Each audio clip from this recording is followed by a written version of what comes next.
Dok, ito na yung pasabog natin ngayong hapong ito. For sure, inaabangan nyo to sa atin pong mga manonood. A study of bacteria in meat.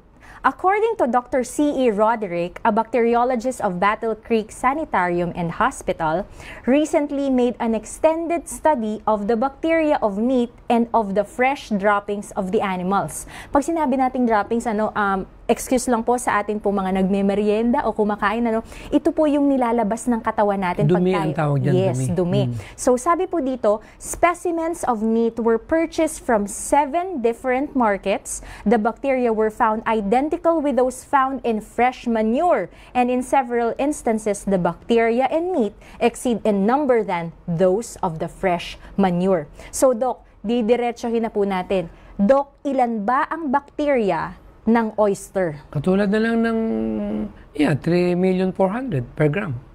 Ang cheese? Ang cheese, 18 million per gram. Beef stick, 1,500,000 per gram. Yung corned beef, 31 million per gram. Yung baboy nga, 95 million per gram. Hamburger, 95 million per gram. Accordingly. Yes. Hindi naman tayo yung nagsabi nito. Ngayon, ang tanong dito, i-compare naman natin doon sa droppings ng kanilang mga, yung mga dumi. Lumalabas kaya na mas mataas pa yung bacteria ng karne kaysa dumi. Bakit, Doc? Sige nga, Doc. Ang pinopoint dito, hindi ba napakatinding challenge to? Kaya nga may mga joke pa nga, mga biro bakit karne? Doon na lang tayo sa dumi na lang. Kasi po mga kaibigan, doon po sa goat ay meron tayong 20 million grams na matatagpuan po na bacteria, and at the same time, doon po sa mga kabayo ay 25 million. So, oo nga naman, Doc, kung diba nung nakaraan, pinag-aralan natin yung trichinia, yung mga parasite na yun.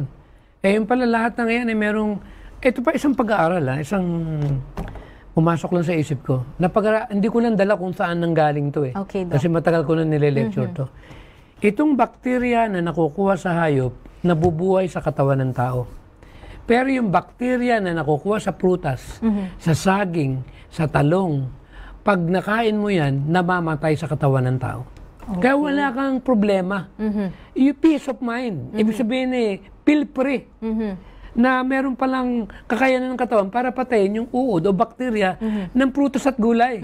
Pero ito tinatawag na bakterya at uod na nakukuha sa flesh food, nabubuhay sa loob ng ating katawan. Okay. Doc, sandali lang, Doc. May pahabol po ditong tanong, mga kaibigan. From Charina Tanasan Mayagma, sabi niya, safe po ba kainin ang mga gulay na alaga sa insecticides or pesticides? Hindi. I'm sorry, I'm not gonna recommend that. Okay, ayan. Magtanim kayo. Dito sinasabi nila, mahirap daw bumuhay. Gusto nila, patunayan ko sa kanila. May farm akong sarili ko sa tabing bahay ko. Hindi naman kami nagbobomba ng sitaw. Hindi kami nagbobomba ng talong. Hindi kami nagbobomba ng talbos ng kamote. Okra. Lahat ng yan. Wala namang bombe. Itusok mo nga lang, tumutubo na So, ibig sabihin, Dok, kapag kunyari, yung iba kasi syempre dito lalo na sa Kamaynilaan, pag bumibili sila sa palengke, mas okay na parang may mga uod-uod pa. Mas okay yun ang mas healthy. Pero nakita ko, kung Metro Manila ka bibili, hindi ko man siya dinadown yung gulay natin dyan.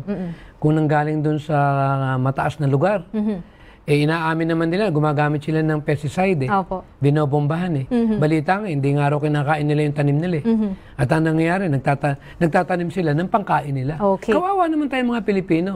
Ako nga, isang ang purpose ko, kaya nga kumuha ako ng maluwang na lupa sa Antipolo para bigyan lang ako ng tsansa na taniman ko ng maraming gulay para kahit paano magkaroon ng tsansa tayo na ma-educate natin ng mga kapwa natin Pilipino.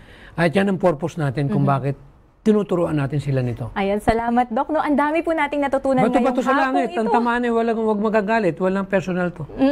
Ayan, salamat, Doc.